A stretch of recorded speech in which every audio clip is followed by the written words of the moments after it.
Komm, wir machen einen Spaziergang.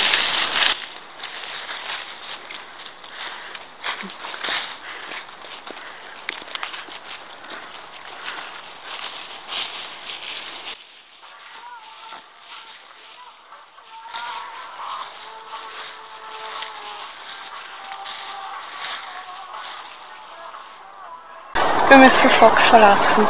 Wieso? Karl sollte 10 Jahre älter sein, als er aussieht. Das ist schon langsam fällt es auf. Okay, ich muss mir überlegen, was ich Charlie erzähle. Wenn du wir sagst. Nein, ich meine Familie und mich. Edward, was mit Jasper passiert ist, war gar nicht. Ja, stimmt, es war gar nicht. Nur das, was ich mir immer erwartet habe. Und verglichen zu dem, was hätte passieren können. Meine Welt ist nichts für dich, Bella. Ich gehöre zu dir. Nein, tust du nicht. Ich komme mit. Bella, ich will dich nicht dabei haben. Das ändert die Lage sehr.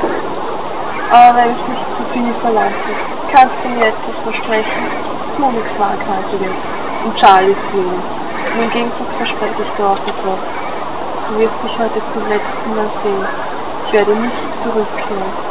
Und du kannst nicht ungestört ohne mich weiterleben.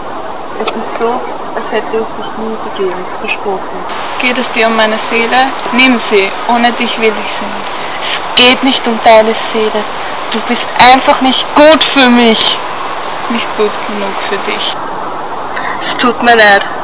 Ich habe es schon viel zu lange zugelassen. Bitte nicht.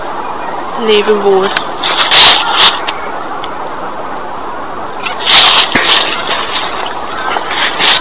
Edward!